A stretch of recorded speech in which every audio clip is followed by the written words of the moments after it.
Bismillahirrahmanirrahim. Assalamualaikum warahmatullahi wabarakatuh. Innal hamdalillah nahmaduhu wa nasta'inuhu wa nastaghfiruh wa na'udzu billahi min shururi anfusina wa min sayyiati a'malina.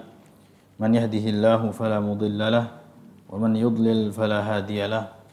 Asyhadu an la ilaha illallah wahdahu la syarika lahu wa asyhadu anna Muhammadan abduhu wa rasuluh. Qala Allah Ta'ala fi kitabihil karim, ya ayyuhalladzina amanu taqullaha haqqa tuqatih wa la tamutunna illa wa antum muslimun.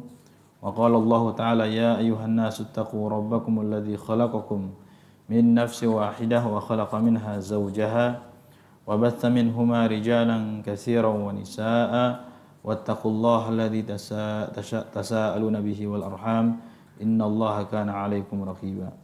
Amma ba'du, fa inna asdaqal hadits kitabullah wa khairal hadi hadi Muhammadin sallallahu alaihi wasallam wa syarrul umuri muhdatsatuha wa kullu muhdatsatin bid'ah wa kullu bid'atin dhalalah wa kullu dhalalatin finnar.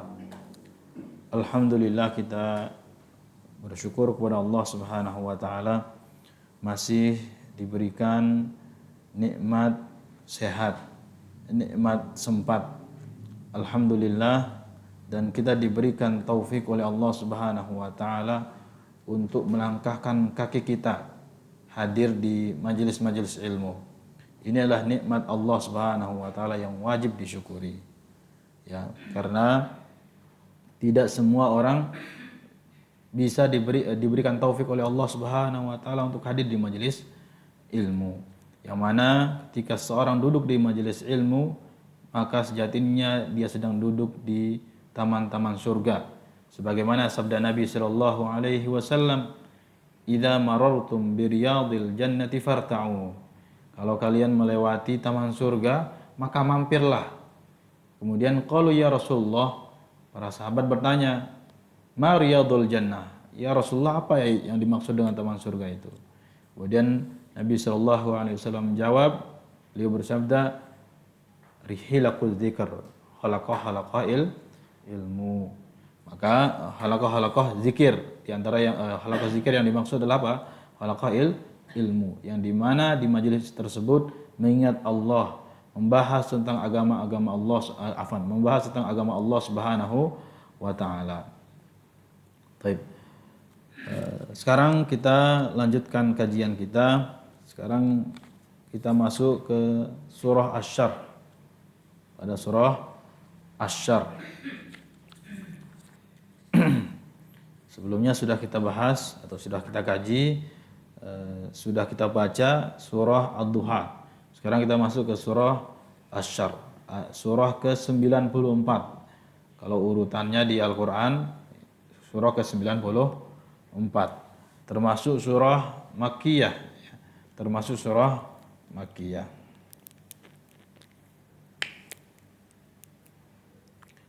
Sebelum, enggak pernah kita merajah ini ya.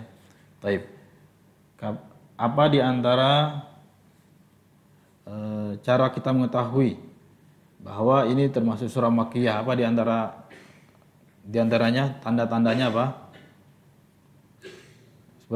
Sebelumnya pernah kita jelaskan tuh di pertemuan surah apa itu. Di antara tanda-tandanya adalah ayatnya pendek-pendek. Ayatnya apa? Pendek. Walaupun enggak semua surat itu surah Makkiyah yang ayatnya apa? Pendek-pendek. Contoh surah An-Nasr ya, idza jaa nasrullahi wal fath. Tapi pada umumnya surah Makkiyah itu ayatnya apa? Pendek. Kemudian surah Makkiyah juga sering membahas tentang apa? Surga, hari akhir, surga dan neraka. Sekarang kita masuk ke surah Asy-Syarr. Urutan suratnya ke-94, terdiri dari 8 ayat. Beliau menyebutkan hafizahullahu taala ya di sini, apa hubungan surah Ad-Duha dan surah Asy-Syarr? Apa hubungan surah Ad-Duha dan surah Asy-Syarr? Atau yang kita kenal juga dengan surah Al-Insyirah. ya, surah Asy-Syarh atau Al-Insyirah atau surah Alam Nashrah. Alam Nashrah. Di dalam hadis disebutkan surah Alam Nashrah gitu. Ada kalau kita mendengar Al-Insyirah, Asy-Syarh, Alam Nashrah itu satu surat yang sama ya. Taib. Hubungan surah Ad-Duha dan surah Asy-Syarh adalah sebelumnya sebagian ulama mengatakan bahwa surah Ad-Duha dan surah Asy-Syarh itu satu surat. Satu surat. Ada yang mengatakan demikian. Jadi apa akhir dari surah Ad-Duha itu? Wa amma bi ni'mati rabbika fahaddits alam nashrah laka sadrak. Nah, gitu. Jadi ada yang mengatakan bahwa surah Ad-Duha dan Asy-Syarh itu satu surat. Kenapa bisa demikian? Alasannya tentu pasti ada alasannya. Alasannya karena surah Ad-Duha dan surah Asy-Syarh sama-sama membahas tentang nikmat Allah Subhanahu wa taala yang diberikan kepada Nabi Muhammad sallallahu alaihi wasallam. Itu alasannya, ya. Ada enggak surah lain yang dikatakan satu surat selain surah Asy-Syarh, surah Ad-Duha? Ada. Misalkan surah Al-Anfal sama surah At-Taubah, ya. Dikatakan itu satu surat. Di antaranya yang dikatakan satu surat surah Asy-Syarh dan Ad-Duha dan Asy-Syarh nyambung itu. Jadi enggak dipisahkan katanya. Baik. Tapi Allah alam dikuatkan oleh beliau di sini bahwa surah Asy-Syarh dan surah Ad-Duha itu dua surat yang terpisah, enggak satu surat ya. Dikuatkan oleh beliau di sini Ustaz Firanda Andirja hafizahullahu taala. Adapun dalam surah Ad-Duha itu membahas tentang nikmat Allah Subhanahu wa taala, nikmat duniawinya yang diberikan oleh Allah kepada Nabi Muhammad sallallahu alaihi wasallam ya. Nikmat duniawi. Adapun di dalam surah Asy-Syarh ini membahas nikmat maknawi. Membahas nikmat apa?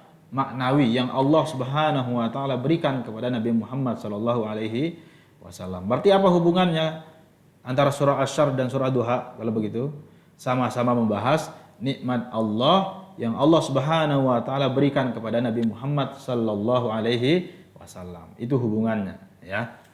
Jadi semua bisa dipahami. Surah Asy-Syarh membahas tentang nikmat Allah kepada Nabi Muhammad, nikmat apa? Maknawi. Kalau surah Ad-Duha membahas nikmat Allah kepada Nabi Muhammad, nikmat apa? Duniawi. Begitu. Baik, kita masuk ke ayat pertama. Allah Subhanahu wa taala berfirman, "A'udzubillahi minasyaitonir rajim. Alam nashrah laka sadrak." Bukankah kami telah melapangkan dadamu? Bukankah kami telah melapangkan dadamu? Alam nashrah laka sadrak. Alam nashrah laka sadrak. Bukankah kami telah melapangkan dadamu? Beliau menjelaskan bahwa Allah memberikan kelapangan dada pada Nabi Muhammad sehingga beliau selalu lembut, tegar dan sabar ketika menghadapi segala ujian. Beliau menjelaskan seperti itu. Ulang. Allah memberikan kelapangan dada pada Nabi Muhammad sehingga beliau lembut, tegar dan sabar ketika menghadapi ujian. Ya. Ketika orang lapang dadanya, ya, nggak sempit dadanya. Ketika dia mendapatkan ujian, mendapatkan cobaan, maka dia bisa menyelesaikan.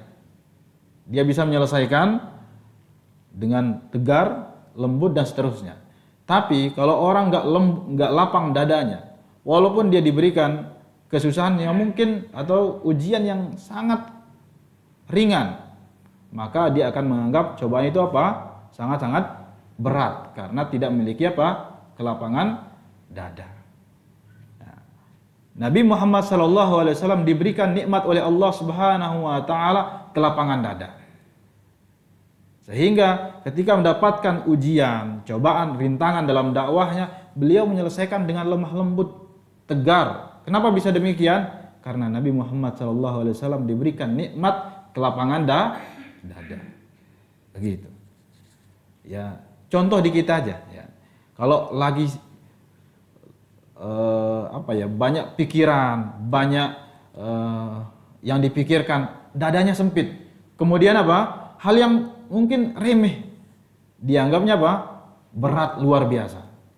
Tapi coba ketika lagi nikmat-nikmatnya, misalkan lapang dadanya, walaupun itu susah dibandang orang lain, tapi mudah bagi dia untuk mengerjakan.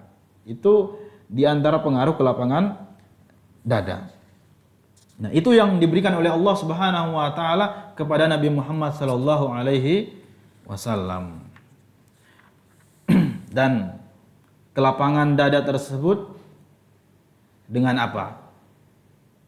Dengan hidayah Islam. Kenapa orang Islam itu harusnya lapang dadanya? Ketika baik keislaman seorang tersebut, hendaknya lapang dadanya. Kenapa? Karena dia meyakini Allah Subhanahu wa taala lah yang menetapkan segala sesuatu. Kalaupun dia mendapatkan musibah, itulah yang ditetapkan oleh Allah Subhanahu wa taala. Kalaupun dia mendapatkan nikmat, itulah yang ditetapkan oleh Allah Subhanahu wa taala. Tenang jiwanya, lapang dadanya, karena semuanya tersebut ditetapkan oleh Allah Subhanahu wa taala, sehingga dia menjalankan apa yang Allah Subhanahu wa taala perintahkan. Baik. Kemudian penjelasan beliau, pada diri Nabi tertanam akhlak yang mulia, yang sangat menakjubkan karena dada beliau telah dilapangkan oleh Allah Subhanahu wa taala.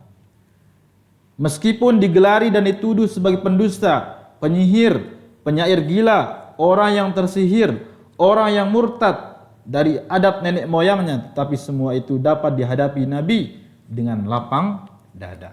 Semua cobaan, rintangan yang mereka tuduhkan kepada Nabi Muhammad SAW itu dihadapi oleh Nabi SAW karena beliau memiliki kelapangan dada.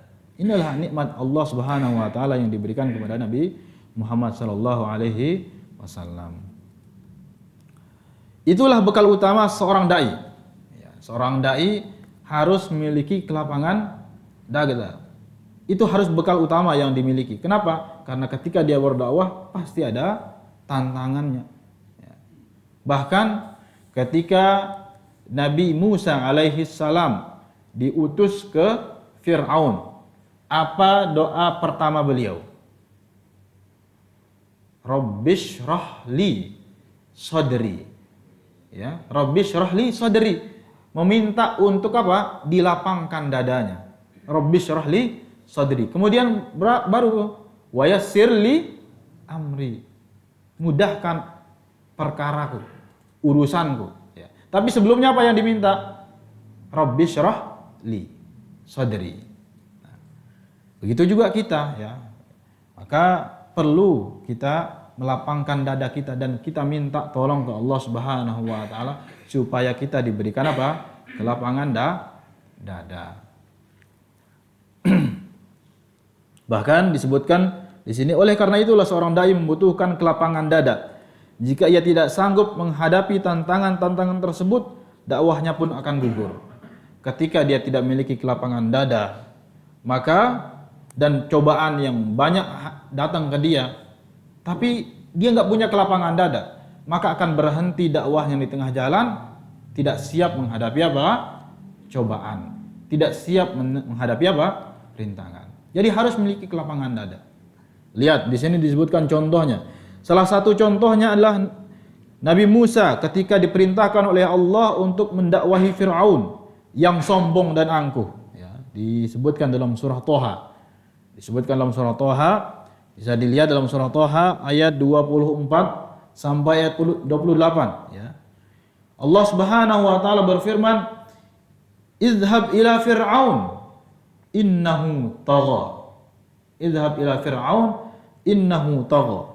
Pergilah kepada Fir'aun, dia benar-benar telah melampaui batas. Qala rabbishrah li sadri. Dia Musa berkata, ya Tuhanku, ya Rabb, ishrah li sadri. Qala rabbishrah li sadri. lapangkanlah dadaku. Ini Nabi Musa alaihi salam. Wa yassir li amri, dan mudahkanlah untukku urusanku. Wahlul 'uqdatam min lisani, dan lepaskanlah kekakuanku dari lidahku. Wahlul 'uqdatam min lisani yafqahu qawli, agar mereka mengerti perkataanku. Tapi semua itu diawali dengan apa? Rabbishrah li sadri. Rabbishrah li sadri. Bahkan ada seorang yang dia bukan seorang ustadz atau dia bukan seorang dai, tapi dia seorang motivator. Disiarkan di salah satu TV nasional di YouTube. Ya. Dia mengatakan bahwa wallah alam, apakah ini didasari penelitian atau bagaimana? Cuman kalau kita lihat di sebelumnya, dia mengatakan begini. Ketika pagi dia mengawali paginya dengan baik. Misalkan dia bersemangat, lapang dadanya. Kelapangan dada tersebut diawali dengan hal-hal yang semangat. Maka insya Allah hari tersebut dia akan jalani dengan penuh semangat. Tapi kalau dia awali pagi tersebut, dadanya tersebut diawali dengan yang mungkin gak baik, maka harinya tersebut terasa nggak baik aja. Kalau kita di pesantren tahfiz, ya, maka jam 3 pagi itu sangat dianjurkan, atau jam 3:30 itu sangat dianjurkan untuk bangun. Kenapa? Karena dadanya masih apa? Lapang, masih jernih. Ketika dia mau belajar atau mau menghafal Al-Quran dan seterusnya, itu jauh lebih mudah untuk dia hafalkan. Itu ketika pagi. Karena hatinya masih belum memikirkan hal yang lain. Masih segar, lagu bahasa kita ya. Masih segar. Ketika dia mulai menghafal di waktu tersebut. Padahal kalau dilakukan di waktu yang lain, maka itu jauh lebih sulit. Tapi ketika dia lakukan di waktu pagi tersebut, karena dadanya masih lapang, pikirannya masih baik, maka insya Allah jauh lebih mudah dia menghafal. Makanya kalau yang di pesantren tahfiz itu jam 3, jam 4 itu setahu anak pasti bangun. Karena di waktu-waktu tersebut dia memudahkan dirinya untuk apa? Menghafal. Makanya kalau kita lihat cara-cara menghafal yang terbaik itu ketika subuh dan setelah sholat asar. Kenapa setelah sholat asar? Karena waktunya tersebut dia baru bangun tidur. Setelah sholat kalau di pondok itu kan ada namanya tidur siang, ya.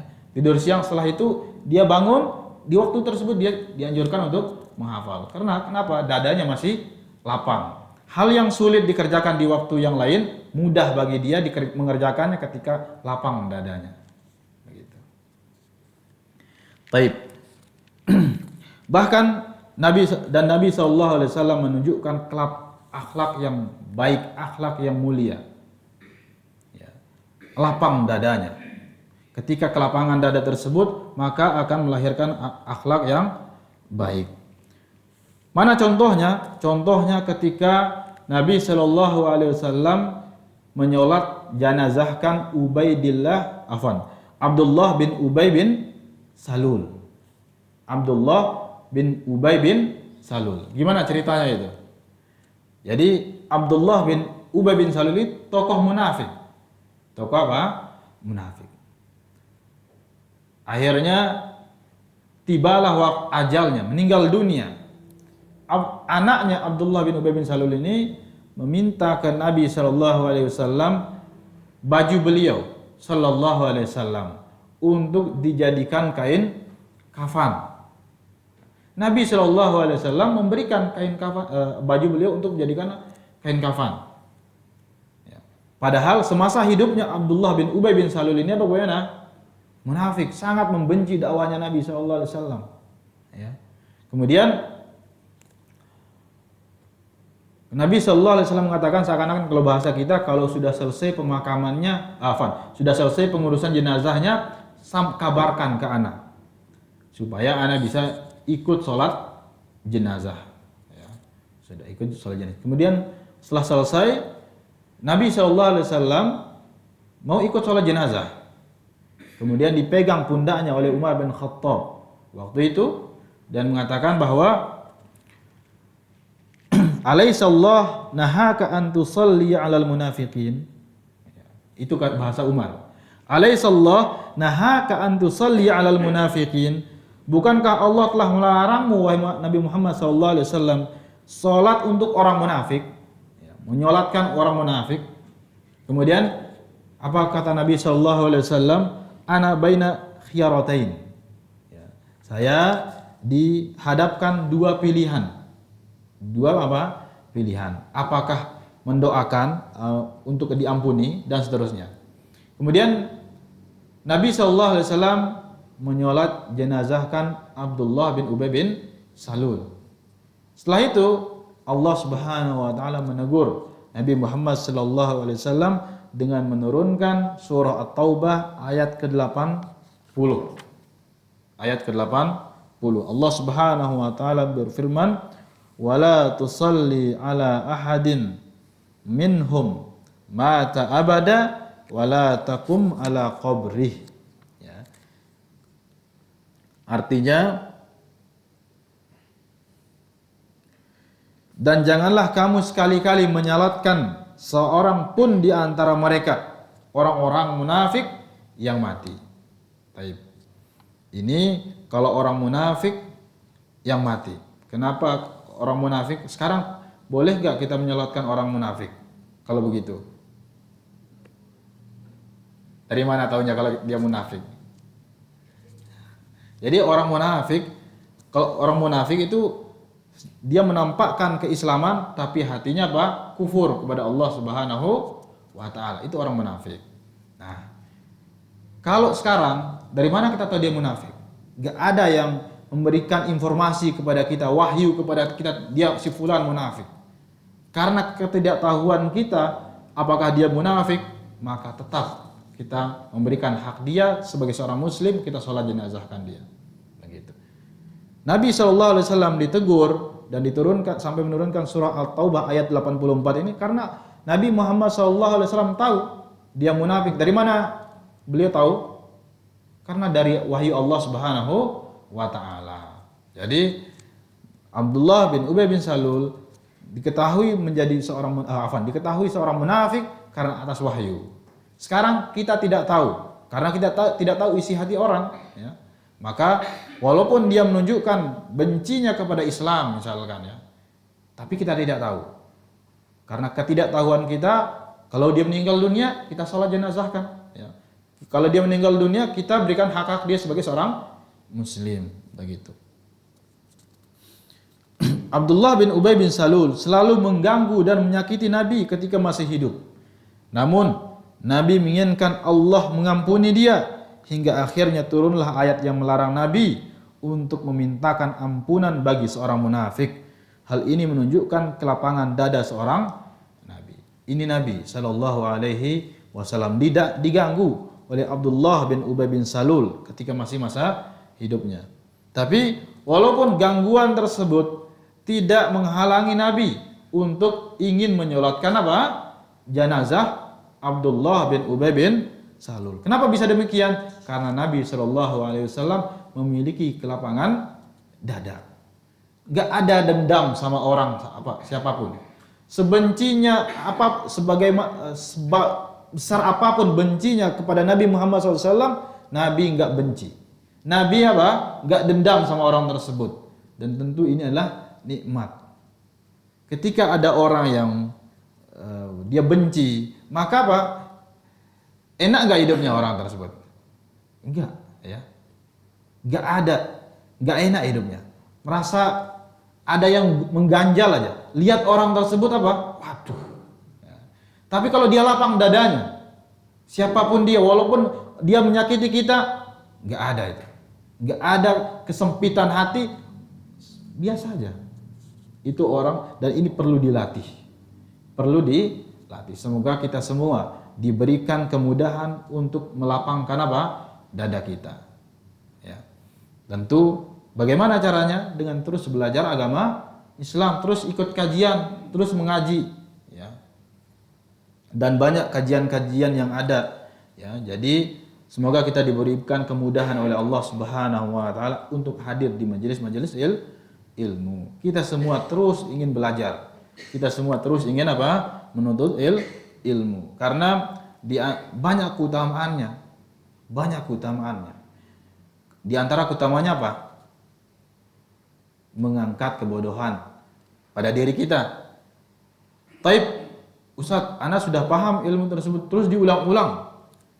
Apa di antara keutamanya lagi? Didoakan kita. Ya, didoakan kita.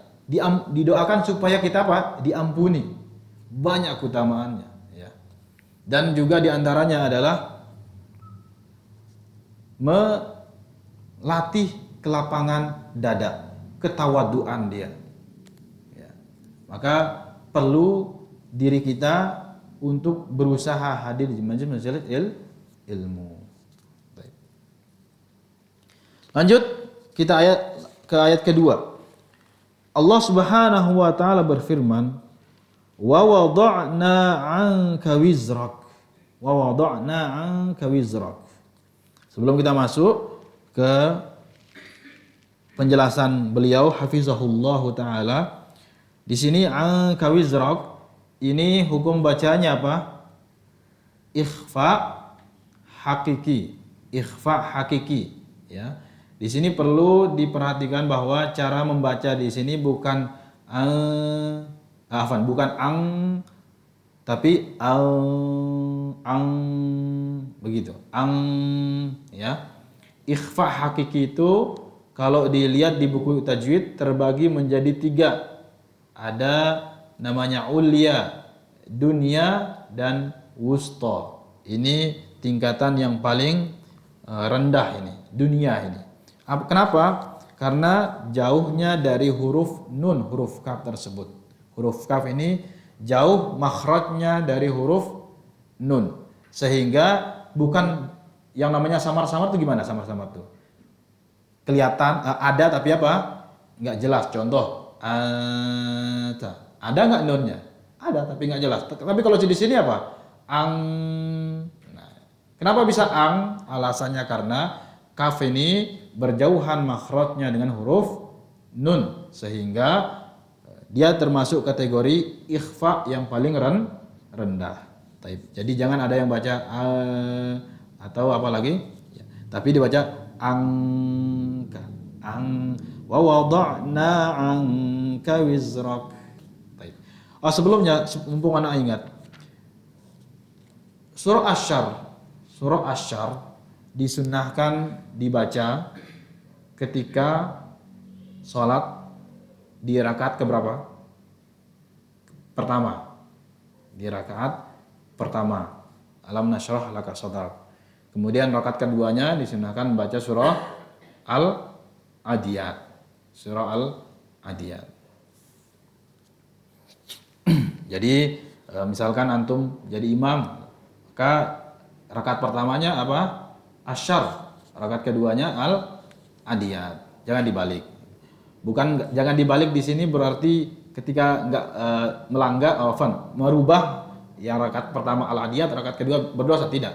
Tapi ini dianjurkan, berharap mengikuti Nabi sallallahu alaihi wasallam. Baik. Wa wada'na 'anka wizrak, dan kami pun telah menurunkan beban darimu. Baik. Wizrun artinya dosa. Ada beberapa pendapat ahli tafsir tentang makna wizrak pada ayat ini. Disebutkan dalam tafsir Al-Qurtubi dan Al-Baghawi. Pertama, sebagian ahli tafsir menafsirkan dengan dosamu wahai Muhammad artinya dosa-dosa pada zaman jahiliyah. Karena beliau pernah terjerumus ke dalam kesalahan-kesalahan sebelum diutus menjadi seorang nabi. Seperti mengikuti sebagian adat kebiasaan kaumnya. Meskipun demikian, Nabi tidak pernah menyembah berhala. Jadi pendapat yang pertama tentang wizrak di sini, bahwa Nabi Shallallahu Alaihi Wasallam pernah melakukan kesalahan di zaman jahiliyah, walaupun Nabi Shallallahu Alaihi Wasallam tidak pernah menyembah berhala. Jadi jangan salah dipahami bahwa Nabi SAW tidak pernah menyembah berhala, akan tetapi Nabi SAW pernah melakukan kesalahan. Apa kesalahannya tersebut? Mengikuti adat kebiasaan kaumnya. Nah, ini kesalahan sehingga Nabi SAW mendapatkan dosa, tapi Allah Subhanahu wa taala mengampuni dosa Nabi Muhammad SAW.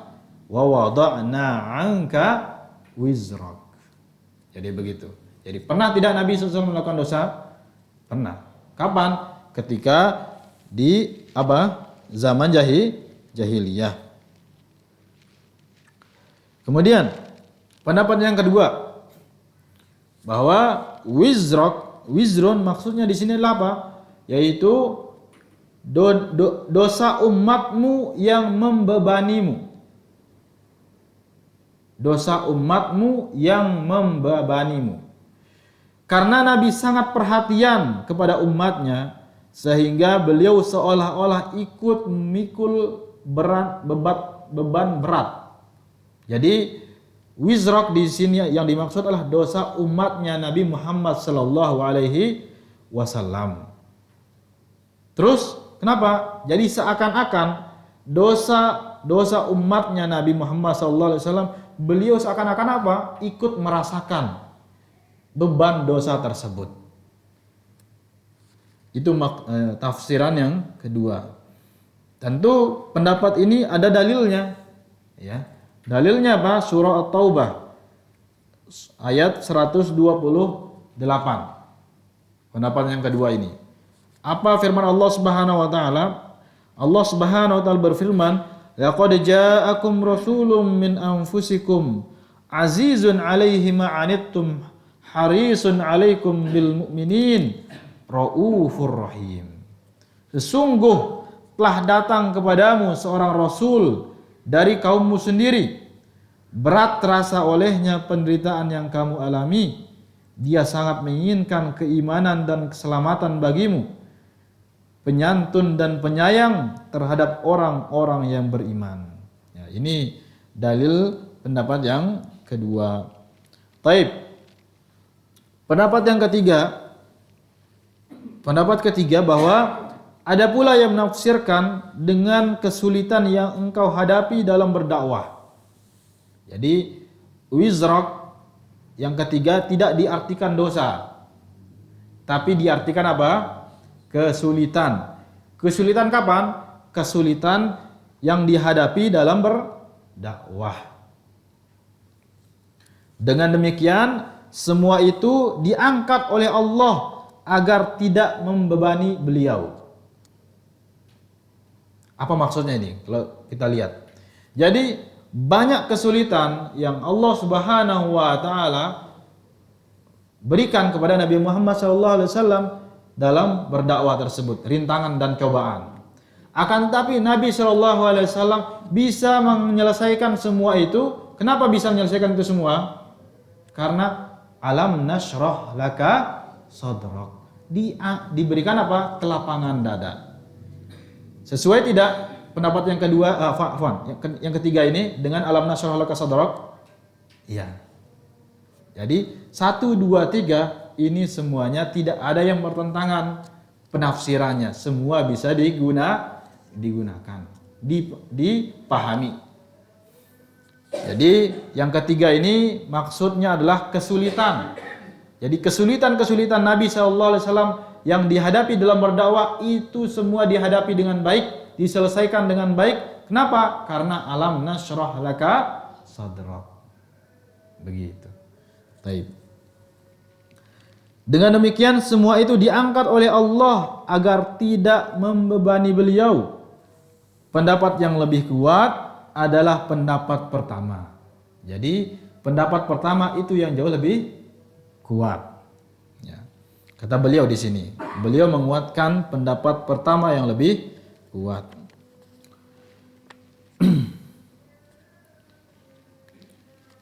Pendapat yang lebih kuat adalah pendapat pertama sesuai dengan zahirnya. Zahir apa maksudnya? Zahir itu apa? Yang tampak. Yang nampak di sini itu apa? Wizrun. Apa arti wizrun dalam bahasa Arab? Dosa. Ya. dosa. Beliau hafizahullah taala menguatkan pendapat yang ketiga di dalam kitab ini. Baik dosa yang telah lalu maupun yang akan datang. Jadi dosa itu membuat orang merasa apa? Membuat orang merasa kesusahan, membuat orang tidak nyaman hidupnya. Bagi siapa? Bagi orang yang soleh. Orang soleh ketika dia mendapatkan dosa, maka dia merasa ada beban pada diri dia, sehingga dia harus bertaubat kepada Allah Subhanahu wa taala. Beda kalau orang yang fasik, maka dosa-dosa yang dia kerjakan menganggap itu hal biasa, sehingga tidak merasa menjadi apa? Beban. Nabi SAW adalah orang yang soleh. Nabi Muhammad SAW adalah manusia yang paling mulia di muka bumi ini. Ya. Sehingga ketika dia pernah melakukan dosa, merasa itu menjadi apa? Beban. Nabi Muhammad SAW. Begitu. Baik. Selanjutnya, mayoritas ulama berpendapat, kata beliau hafizahullah, mayoritas ulama berpendapat para nabi mungkin saja untuk berdosa dengan catatan. Jadi kata beliau di sini menyebutkan mayoritas ulama berpendapat para nabi mungkin saja untuk berdosa dengan catatan. Satu,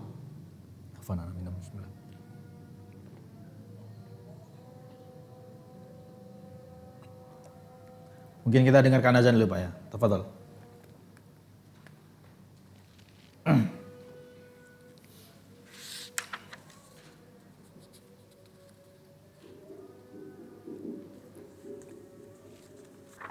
Allahu Akbar, Allahu Akbar, Allahu Akbar.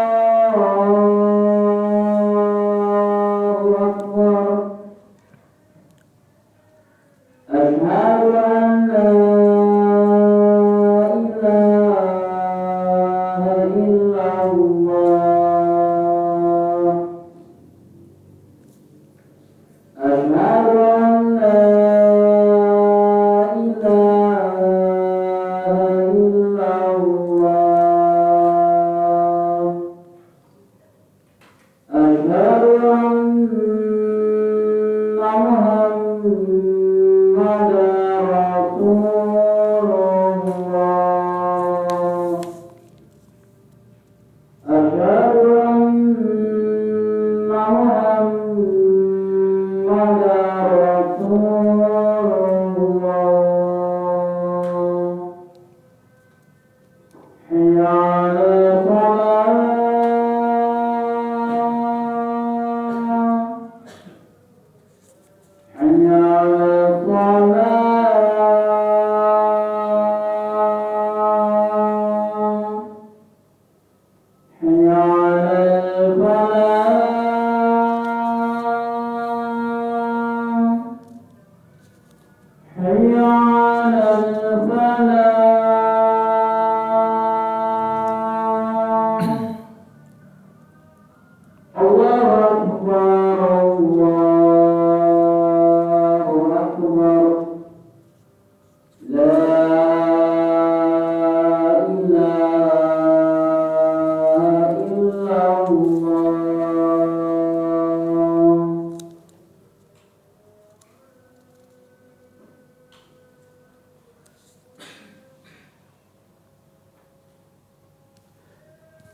Kita lanjutkan. Alhamdulillah wassalatu wassalamu ala Rasulillah wa ala alihi wa sahbihi wa man walah. Sebelum kita masuk ke mayoritas ulama tadi, kita kembali sedikit tentang pendapat ketiga ya. Pendapat ketiga. Pendapat ketiga apa yang dimaksud tadi? Pendapat pertama. Pendapat apa pertama pada yang dimaksud? Pendapat yang pertama yaitu dosa-dosa Nabi Muhammad SAW. Kesalahan-kesalahan Nabi Muhammad SAW di zaman jahiliyah. Berarti kalau ini yang dikuatkan oleh beliau di sini hafizahullah taala, berarti ini di antara nikmat Allah Subhanahu wa taala yang diberikan kepada Nabi Muhammad SAW. Apa nikmat yang pertama berarti tadi? Nikmat yang pertama adalah lapang dadanya. Kemudian yang kedua, diampuni dosanya. Nah, itu pendapat yang kedua. Berarti kalau kita kaitkan dengan ayat sebelumnya, maka mungkin tidak nyambung. Tapi kalau kita kaitkan bahwa Allah Subhanahu wa taala memberikan kepada Nabi Muhammad nikmat-nikmat, apa nikmat yang pertama? Nikmat kelapangan dada. Kedua, nikmat diampuni dosanya. Baik, kalau kita kaitkan dengan pendapat yang ketiga tadi, apa pendapat yang ketiga? Kesulitan. Berarti kesulitan-kesulitan itu bisa diselesaikan dengan lemah lembut karena Nabi SAW diberikan kelapangan dada. Begitu. Bisa dipahami? Baik. Sekarang kita masuk ke tadi yang terakhir. Mayoritas ulama berpendapat para nabi mungkin saja untuk berdosa dengan catatan satu, dosa mereka tidak berkaitan dengan risalah atau wahyu karena mereka maksum dari kesalahan dalam menyampaikan risalah Allah. Jadi yang pertama kita jelaskan, beliau menyampaikan dosa mereka tidak berkaitan dengan risalah atau wahyu karena mereka maksum dari kesalahan dalam menyampaikan risalah. Tidak ada yang disembunyikan, dikurangi atau ditambahkan oleh mereka. Jadi maksudnya apa? Kalaupun para nabi pernah melakukan kesalahan, maka kesalahan tersebut tidak dilakukan ketika dalam menyampaikan apa? Risalah, atau tidak ada kaitannya dengan risalah atau wahyu maksudnya, ya. Jadi kalaupun melakukan dosa maka tidak ada kaitannya dengan risalah. Itu catatan yang pertama. Catatan yang kedua bahwa dosa yang mereka lakukan sangatlah sedikit. Dosa yang mereka lakukan sangatlah sedikit. Dan bukan dosa besar. Ini catatan yang kedua yang berpendapat para nabi mungkin saja untuk berdosa. Hal ini menguatkan bahwa para nabi benar-benar seorang manusia. Hal ini menguatkan bahwa para nabi benar-benar seorang manusia. Apa dalilnya? Dalilnya firman Allah Subhanahu wa taala dalam Quran surah Al-Kahfi ayat 110. Qul innama ana basyarum mithlukum yuha ilai annama ilahukum ilahu wahid. Katakanlah Muhammad, sungguhnya aku ini hanya seorang manusia seperti kamu dan yang telah menerima wahyu bahwa sungguhnya Tuhan kamu adalah Tuhan yang Maha Esa. Di dalam hadis yang lain juga, ya, Nabi SAW bersabda, kullu bani Adam khata wa khairul khata'in at-tawwabun. Seluruh anak Adam melakukan dosa, melakukan kesalahan. Wa khairul khata'in, dan sebaik-baik yang bersalah at-tawwabun. At-tawwabun yang bertaubat. Orang yang bertaubat itu, taubat itu kalau diterjemahkan taba yatubu itu artinya kembali, ya, kembali. Orang yang bertaubat berarti kembali kepada Allah Subhanahu wa taala, kembali kepada jalan yang benar. Itu kenapa dinamakan apa? Taubat. Taubat itu kalau secara bahasanya taba yatubu itu artinya kembali. Tapi kalau secara istilah syariatnya berarti dia kembali kepada Allah Subhanahu wa taala, kembali kepada jalan yang benar. Beliau menjelaskan bahwa seluruh para nabi, seluruh nabi merupakan keturunan Adam alaihi salam, sehingga mereka sebelum Nabi Muhammad SAW pun pernah melakukan kesalahan. Bahkan Nabi Adam pernah berdosa akibat memakan buah yang dilarang oleh Allah Subhanahu wa taala. Jadi di sini juga disebutkan contoh bahwasanya Nabi Adam juga pernah melakukan dosa kesalahan, Nabi Nuh juga pernah. Nabi Nuh pernah bersalah dan mohon ampun ketika meminta keselamatan untuk anaknya yang kafir. Ya. Jadi Nabi Nuh juga pernah melakukan kesalahan. Apa kesalahannya tersebut? Ketika Nabi Nuh meminta supaya anaknya diselamatkan. Padahal anaknya itu apa? Kafir. Ini anaknya. Ya. Anaknya kafir, Nabi Nuh berdoa supaya diselamatkan anaknya. Ditegur oleh Allah Subhanahu wa taala. Ini anaknya, anaknya Nabi. Bagaimana dengan hanya seorang imam yang apa? Yang bermesraan dengan orang kafir. Bahkan dengan alasan apa? Toleransi katanya. Wal iyazu billah. Maka inilah perlunya terus kita terus menerus belajar apa? Akidah yang benar. Ya, terus menerus belajar akidah yang benar. Karena sebagian orang meremehkan hal demikian, meremehkan seakan-akan karena dia sudah kuat keislamannya sehingga dia tidak mau belajar akidah lagi, mencukupkan apa yang sudah dia pelajari sebelumnya. Maka ini tidak dibenarkan. Kalau ada kajian-kajian tentang akidah, maka datangi untuk semakin mengokohkan keimanan kita, mengokohkan tauhid kita. Ya. Jangan sampai kita waliyazubillah dilencengkan atau karena merasa kita mampu kuat dengan keimanan kita, kemudian apa? Tidak pernah kita menghadiri majelis-majelis ilmu, tidak pernah kita minta tolong ke Allah Subhanahu wa taala supaya diberikan keistiqomahan, maka ini sangat-sangat berbahaya. Seperti yang disampaikan, mungkin pernah Anda sampaikan di majelis ini, ketika Syekh bin Baz rahimahullah taala ditanya, ya Syekh si fulan ini pernah dulu sangat-sangat rajin, sangat-sangat luar biasa dalam menghadiri majelis ilmu, sholat berjamaah dan seterusnya. Sekarang dia berubah 180 derajat. Apa di antara sebabnya apa? Yang pertama apa? Tidak pernah, kata beliau, bisa jadi dia nggak pernah berdoa kepada Allah Subhanahu wa taala untuk diberikan apa? Keistiqomahan. Terlalu pede dia. Sehingga dia nggak pernah meminta tolong ke Allah Subhanahu wa taala diberikan apa? Keistiqomahan. Kedua, dia merasa bangga pada dirinya dan meremehkan orang lain.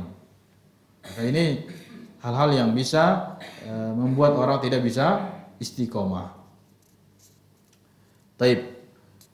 Di sini disebutkan dalam surah Hud ayat 46 sampai ayat 47, ya, bahwa Nabi Nuh alaihissalam pernah bersalah dan memohon ampun ketika meminta keselamatan untuk anaknya yang kafir. Gak ada toleransi, gak ada ketika dia ini sudah kafir maka sudah selesai. Bahkan tidak berhak untuk mendapatkan apa? Warisan. Tidak berhak, tidak boleh diberikan warisan karena dia kafir. Toleransi seperti yang diajarkan dalam surah Al-Kafirun, apa? Lakum dinukum waliyadin. Berikan mereka beribadah, tapi jangan diganggu. Tapi jangan malah apa? Ikut-ikutan. Itu namanya apa? Kebablasan. Kita alhamdulillah dalam agama kita sangat-sangat apa? Lengkap. Bahkan masuk kamar mandi pun diatur tidak dalam agama Islam? Diatur. Saking lengkapnya ini, saking sempurnanya agama kita, sangat-sangat apa? Semuanya diatur. Pakai baju diatur, ada doanya, ya. Makan ada doanya, luar biasa. Masuk kamar mandi, keluar kamar mandi, ada tuntunannya dalam agama Islam. Saking sempurnanya. Bagaimana dengan apa? Bersikap terhadap agama orang lain. maka pasti sudah diajarkan dalam agama Islam. Apa di antaranya? Tidak boleh mencela agama orang lain. Boleh tidak kita mencela agama orang lain? Tidak boleh. Di mana diaturnya itu? Di mana disebutkan? Dalam Al-Quran surah Al-An'am. Tidak boleh. Dilarang bagi kita untuk mencela agama orang lain. Tapi apa? Kita tidak boleh ikut-ikutan. Lakum dinukum waliyadin. Gitu. Gak boleh kita melarang mereka beribadah. Tapi tidak, karena itu bentuk apa? Hormat kita. Bukan hormat. Karena itu hak mereka. Tapi tidak boleh bagi kita apa? Ikut serta dalam beribadah mereka. Karena ikut sertanya kita menyetujui apa yang mereka lakukan, seakan-akan kita membenarkan apa yang mereka yakini. Apa di antara contohnya yang sudah difatwakan oleh para ulama, bahkan MUI juga apa? Selamat hari raya mereka. Kenapa? Padahal cuma selamat-selamat aja, tapi kenapa menjadi heboh? Apa alasannya itu? Karena ketika kita mengatakan selamat, berarti selamat apa yang kamu yakini, apa yang kamu pelajari itu benar, ya. Padahal itu salah. Itu konsekuensi dari apa? Perkataan selamat itu. Itulah kenapa para ulama mengatakan apa? Haram hukumnya. Begitu. Jadi, tapi sebagian orang yang mengatakan dirinya paling toleransi, ya. Paling toleransi mengatakan itu aja yang dipermasalahkan. Padahal mereka lah contoh, ya. Beberapa masjid-masjid ustadz-ustadz kita sampai sekarang sebagiannya dilarang. Itu menunjukkan toleransi atau intoleransi itu, ya kan? Semoga mereka diberikan apa? Hidayah oleh Allah Subhanahu wa taala dan diberikan kemudahan dalam pembangunan dan dilancarkan apa? Dakwahnya. Amin ya rabbal alamin. Allahumma inna nas'aluka ilman nafi'a wa rizqan thayyiban wa amalan mutaqabbala. Subhanakallahumma wa bihamdika asyhadu an la ilaha illa anta astaghfiruka wa atubu ilaik. Assalamualaikum warahmatullahi wabarakatuh.